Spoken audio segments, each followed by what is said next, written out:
Ethan Mbappé portait le poids du secret de sa famille depuis 3 ans, 4 mois et 12 jours. Assis face à la journaliste dans le café tranquille, le petit bonheur du 16e arrondissement de Paris, ses mains tremblaient légèrement autour de sa tasse de café, un double espresso refroidi depuis 20 minutes. L'arôme familier des croissants frais emplissait l'air, se mêlant au parfum subtil de sa mère qui persistait encore sur sa veste depuis leur embrassade d'au revoir ce matin. Mais il n'arrivait pas à se concentrer sur autre chose que les mots qu'il s'apprêtait à prononcer, des mots qui changeraient à jamais la façon dont le monde percevait sa famille. Le café était presque vide à 14h30 en cet après-midi de mardi. Un homme âgé dans le coin lisait Le Monde, complètement absorbé par la section financière. Une jeune mère donnait à manger à son bambin des morceaux de pain au chocolat tout en consultant son téléphone. La vie continuait normalement autour d'eux, mais Ethan avait l'impression qu'il était sur le point de faire exploser une bombe dont les répercussions se propageraient dans tout le monde du football. Le monde connaissait son frère aîné Kylian comme le golden boy du football français, le visage du succès et de la détermination, le jeune homme qui avait conquis la Coupe du Monde à 19 ans et était devenu l'héritier du trône de Messi et Ronaldo. Mais il ne connaissait pas la vérité sur ce qui avait rendu ce succès possible. Les batailles quotidiennes, les larmes, les innombrables heures de lutte qui se déroulaient à huis clos dans leur modeste appartement de Bondy. Les gens pensent que l'histoire de Kylian, c'est du talent naturel, commença Ethan, sa voix à peine audible. Il marqua une pause, regardant un couple à une table voisine rire autour de leur petit déjeuner, complètement inconscient de la conversation qui se déroulait à quelques mètres d'eux. La femme montrait quelque chose à son partenaire sur son téléphone, probablement une vidéo drôle, et leur rire semblait presque dérangeant face à la gravité de ce qu'ils s'apprêtaient à révéler. Mais ce n'est pas toute la vérité. Il y a quelque chose dont notre famille n'a jamais parlé publiquement, quelque chose qui changerait complètement la façon dont tout le monde le voit. Il tripotait le sachet de sucre qu'il retournait dans ses mains depuis 10 minutes, le papier maintenant doux et déchiré sur les bords. Je pense à cette conversation depuis des mois. Chaque fois que je le vois en interview, parlant avec tant de confiance, analysant les tactiques comme si c'était une seconde nature, je me souviens des nuits où il s'endormait en pleurant parce qu'il n'arrivait pas à comprendre ce que les entraîneurs essayaient de lui enseigner. La journaliste, Marie Dubois du Figaro, connaissait Ethan depuis 2 ans grâce à des amis communs de l'école de journalisme sportif, où elle donnait parfois des conférences. Elle l'avait toujours trouvé plus réservé que son frère célèbre, plus introspectif, mais aujourd'hui il semblait différent, accablé, presque désespéré de parler. Elle remarqua la façon dont sa jambe bougeait nerveusement sous la table, comment il jetait sans cesse des coups d'œil à son téléphone, comme s'il attendait un message important. Marie se pencha en avant, son bloc-notes oublié.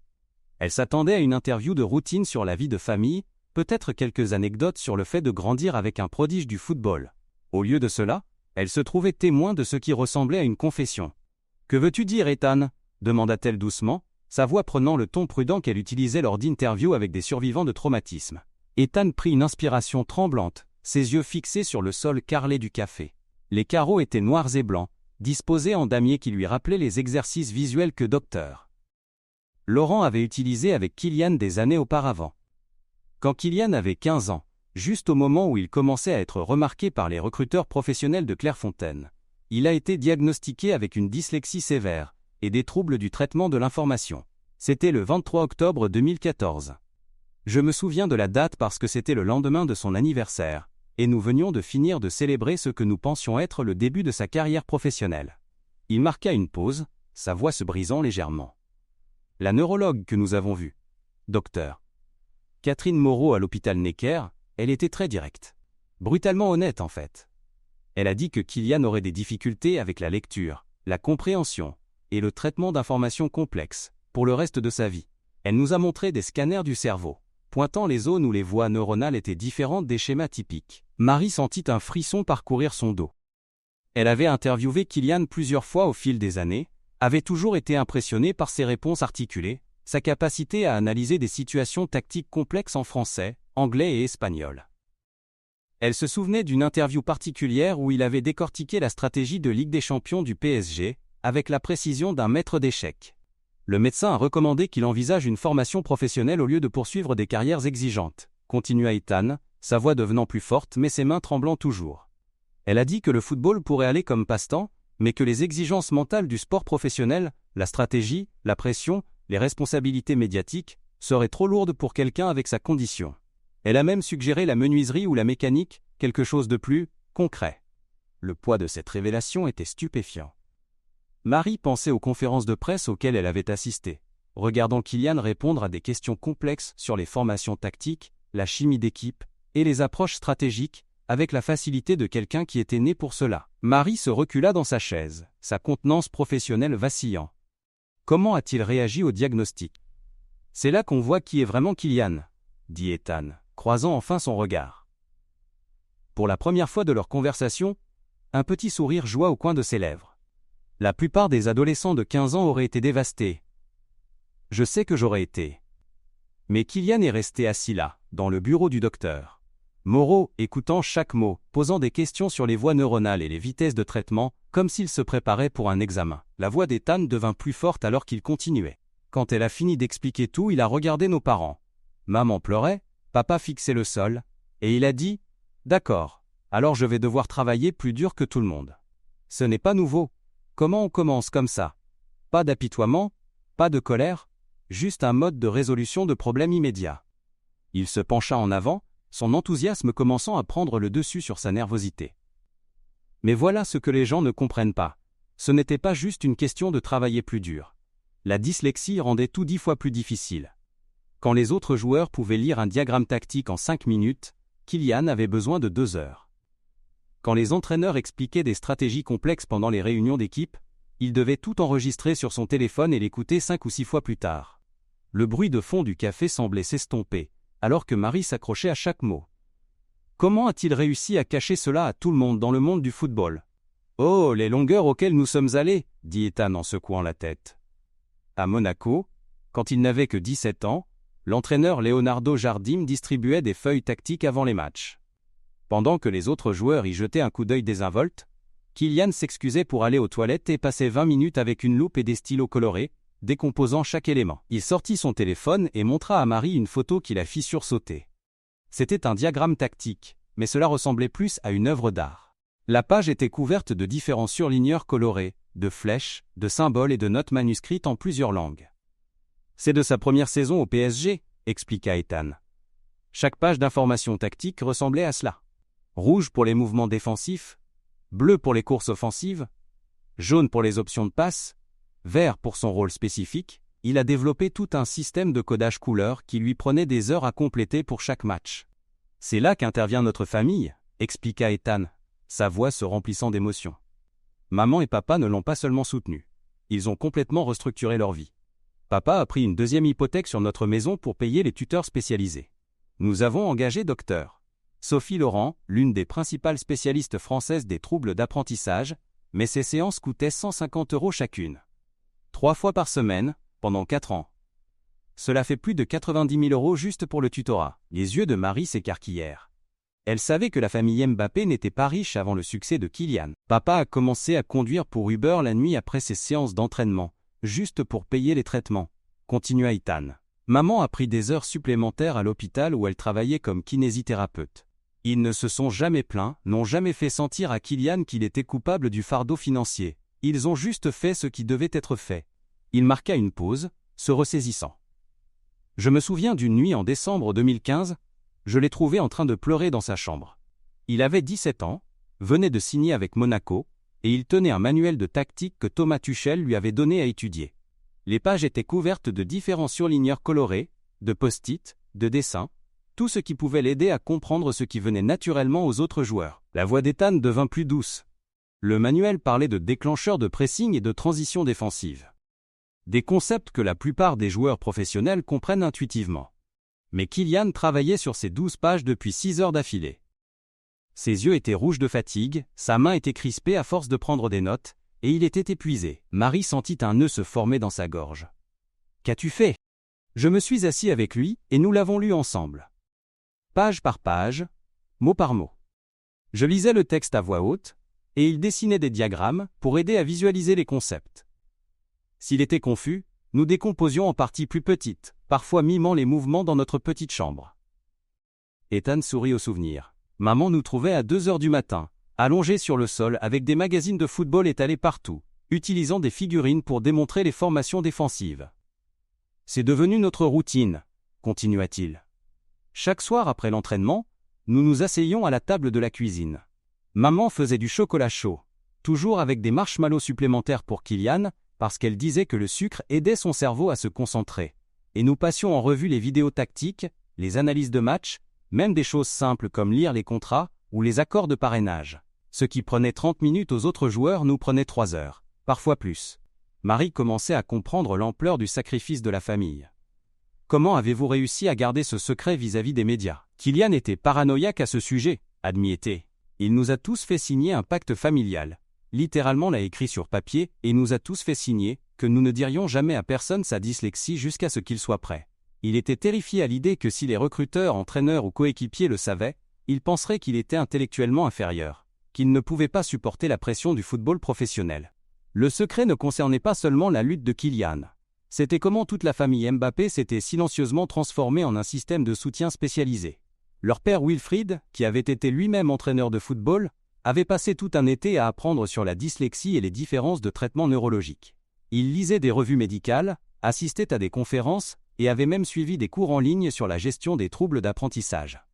Papa se levait à 4h30 du matin avant ses propres séances d'entraînement pour regarder les images de match avec Kylian, révéla Ethan. Il expliquait le même concept tactique de 15 façons différentes jusqu'à ce que Kylian puisse le visualiser. Parfois, il utilisait des petites voitures sur la table de la cuisine pour démontrer les mouvements des joueurs. D'autres fois, il dessinait des formations sur la porte de douche avec du savon en les expliquant. Marie secoua la tête avec étonnement. « Votre mère était impliquée aussi ? Maman est devenue comme une experte en troubles d'apprentissage, dit Ethan avec une fierté évidente. Elle créait ces systèmes d'études incroyables, des cartes codées par couleur pour différents types de jeux, des enregistrements audio d'explications tactiques que Kylian pouvait écouter en s'endormant. Elle a même commandé à des étudiants en arts locaux de dessiner des formations tactiques parce que Dr. Laurent disait que l'apprentissage visuel fonctionnait mieux pour son cerveau. Il sortit de sa veste un petit carnet usé. Voici le système de maman. Elle documentait tout. Quelle couleur fonctionnait le mieux pour quel concept? À quelle heure de la journée le traitement de Kylian était le plus fort? Quels aliments semblaient aider sa concentration? Elle l'approchait comme une expérience scientifique. En ouvrant le carnet, Marie vit des pages d'écriture manuscrites méticuleuses en français, avec des graphiques, des tableaux et des observations détaillées.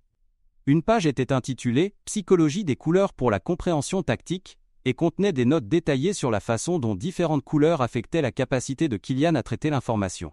Chaque dîner de famille devenait une session de stratégie, continua Ethan. Nous discussions de l'entraînement de la journée, décomposions tous les concepts avec lesquels Kylian avait du mal, et planifions l'horaire d'études du lendemain.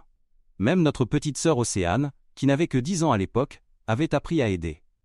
Elle testait Kylian sur le vocabulaire tactique de base pendant qu'il prenait son petit déjeuner. « Et personne dans le monde du football ne savait ?» demanda Marie, essayant encore de traiter l'ampleur des efforts de la famille. « Kylian nous a fait promettre de ne jamais le dire à personne, » dit Ethan. Il était convaincu que si les entraîneurs le savaient, ils penseraient qu'il était lent, qu'il ne pouvait pas supporter la pression mentale. Alors nous sommes devenus son système de soutien secret, son équipe invisible.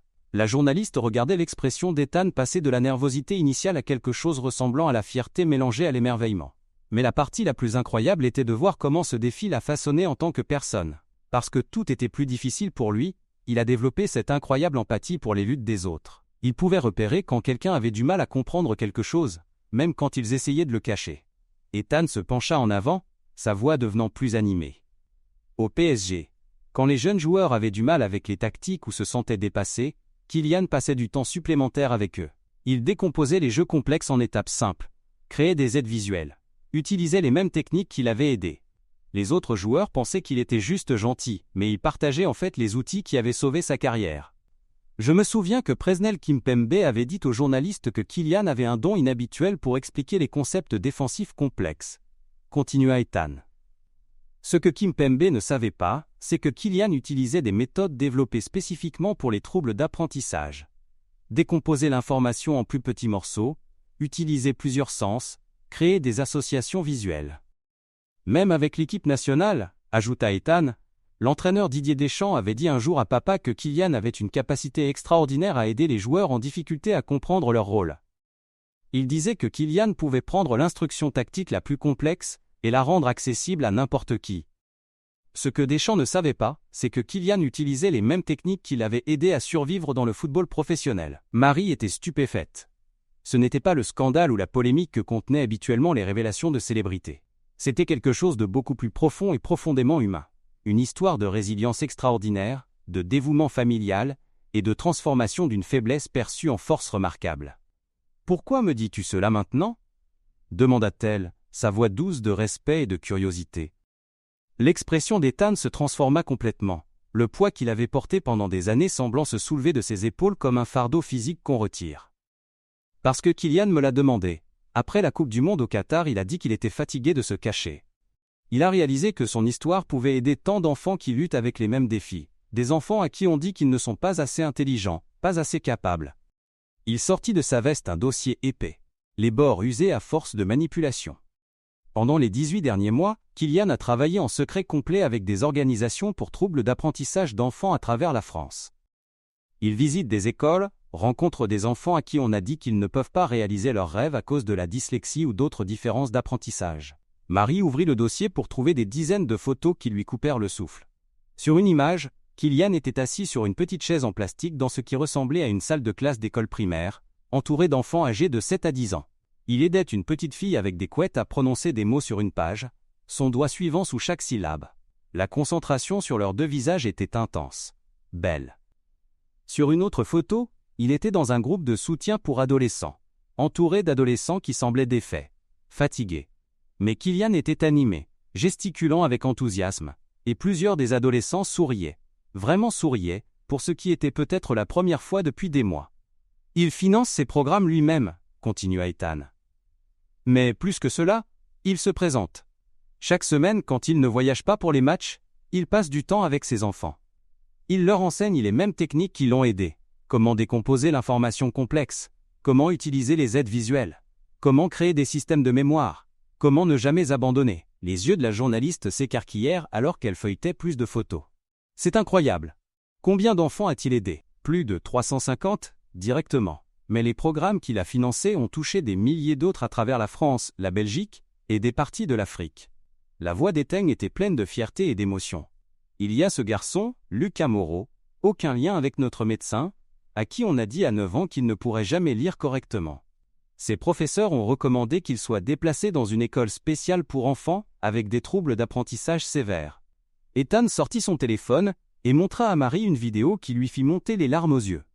C'était un jeune garçon, peut-être 11 ans, assis dans une bibliothèque et lisant à haute voix dans un livre Harry Potter. Sa voix était claire, confiante, et il lisait avec expression et compréhension. Kylian a travaillé avec Lucas pendant 8 mois, expliqua Ethan. 3 heures chaque samedi matin, utilisant les mêmes techniques qui l'avaient aidé à comprendre les tactiques de football. Le mois dernier, Lucas nous a envoyé cette vidéo de lui-même, lisant tout un chapitre de Harry Potter et le prisonnier d'Azkaban à haute voix. Sa mère a dit que c'était la première fois qu'elle le voyait vraiment fier de lui. Marie se sentait dépassée. Et personne dans les médias ne savait? Kylian a insisté pour garder cela complètement privé jusqu'à ce qu'il soit prêt. Il a dit qu'il devait se prouver à lui-même qu'il pouvait vraiment aider, que ses méthodes n'étaient pas juste des accidents chanceux qui fonctionnaient pour lui seul. Ethan sourit largement pour la première fois de leur conversation. Mais le mois prochain, le 15 novembre, il lance la fondation Différents mais forts. Ce sera le plus grand programme de soutien aux troubles d'apprentissage en France, avec des partenariats dans 12 autres pays. Il lui tendit une brochure brillante qui semblait professionnellement conçue. La couverture présentait une photo de Kylian avec un groupe d'enfants, tous tenant des certificats. Le slogan disait « Votre différence est votre force. Votre lutte est votre super pouvoir ». La fondation aura 42 centres à travers la France, continua Ethan, avec des programmes spécialisés pour les enfants avec dyslexie, TDAH, troubles du spectre autistique et autres différences d'apprentissage. Mais voici la partie unique. Chaque programme est conçu autour des mêmes principes qui ont aidé Kylian. Décomposer l'information complexe, utiliser plusieurs styles d'apprentissage, et construire la confiance à travers de petits succès mesurables. L'image complète commençait à émerger avec une clarté saisissante. L'éthique de travail légendaire de Kylian, sa capacité à rester calme sous une pression impossible, ses qualités de leadership matures à un si jeune âge, tout cela avait été forgé non seulement par le talent naturel, mais par la pratique quotidienne de surmonter des obstacles que d'autres n'affrontaient jamais. « Tu sais quelle est la plus belle partie ?» demanda Ethan, sa voix épaisse d'émotion. Kylian dit toujours que la dyslexie était la meilleure chose qui lui soit jamais arrivée. Non pas parce que c'était facile, mais parce que cela lui a appris que les limitations n'existent que si on les accepte. Marie leva les yeux des photos, sa contenance professionnelle se fissurant. « Que veux-tu dire ? À cause de ces différences d'apprentissage, Kylian a dû développer une patience incroyable, de la créativité et de la persistance. Quand les autres joueurs se frustraient et abandonnaient sur des concepts difficiles, Kylian avait déjà appris que la persistance était la seule voie à suivre. Quand la pression montait pendant les matchs cruciaux, il avait déjà passé des années à gérer la pression de simplement essayer de comprendre ce que les autres trouvaient simple. Ethan marqua une pause, rassemblant ses pensées. Docteur, Laurent, sa spécialiste d'apprentissage, nous a dit quelque chose qui a tout changé. Elle a dit que les enfants avec dyslexie développent souvent des compétences extraordinaires de résolution de problèmes et de résilience, parce qu'ils doivent trouver des moyens alternatifs de traiter l'information. Ils deviennent des penseurs incroyablement créatifs. C'est pourquoi Kylian peut voir des jeux se développer sur le terrain que d'autres joueurs ratent, réalisa Marie. Exactement. Son cerveau fonctionne différemment, et cette différence est devenue sa plus grande force. L'enthousiasme d'Ethan était contagieux. Il a dû apprendre à visualiser l'information complexe, à penser en multiples dimensions, à traiter les situations sous différents angles. Ces mêmes compétences qui l'ont aidé à comprendre les tactiques sont ce qui le rend si imprévisible sur le terrain. La journaliste commençait à comprendre l'ampleur de ce dont elle était témoin. Cela explique tellement de choses sur son style de jeu, son approche du leadership et son caractère, ajouta Ethan. Quand tu as passé des années à ce qu'on te dise que tu n'es pas capable de quelque chose, et qu'ensuite tu leur prouves le contraire par pure détermination, tu développes une croyance inébranlable dans le potentiel humain. C'est pourquoi il est si bon avec les jeunes joueurs, pourquoi il n'abandonne jamais personne. Marie réalisa que cette révélation choquerait effectivement le monde, mais pas de la façon dont on s'y attendait. Au lieu de diminuer les accomplissements de Kylian, cela les éclairerait sous un jour entièrement nouveau, montrant un niveau de courage et de détermination qui allait bien au-delà de la capacité athlétique. Le secret que nous gardions, dit Ethan, se levant de table et tendant la main à Marie, c'est que mon frère n'est pas seulement un grand footballeur.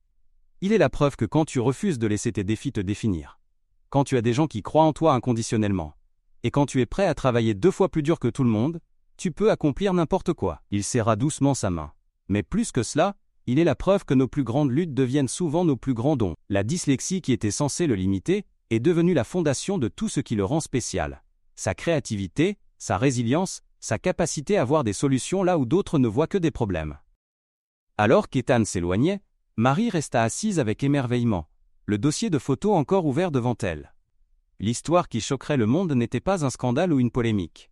C'était une histoire de courage, d'amour familial inconditionnel et du pouvoir transformateur de ne jamais abandonner soi-même ou les autres. Elle pensait aux enfants qui liraient cette histoire, des enfants à qui on avait dit qu'ils étaient différents, limités ou moins capables que leur père. Ils apprendraient qu'un des plus grands athlètes du monde avait affronté les mêmes défis, et non seulement les avait surmontés, mais les avait transformés en super-pouvoirs. Le titre serait différent de ce que quiconque attendait. Mais l'impact serait bien plus significatif que n'importe quel accomplissement sportif. La lutte cachée de Mbappé devient sa plus grande victoire, et maintenant il aide les autres à trouver la leur. Marie ferma son bloc-notes et sourit. Ce n'était pas seulement une histoire sur un joueur de football. C'était une histoire sur le potentiel infini, qui réside en chaque être humain, attendant d'être découvert, nourri et partagé avec le monde.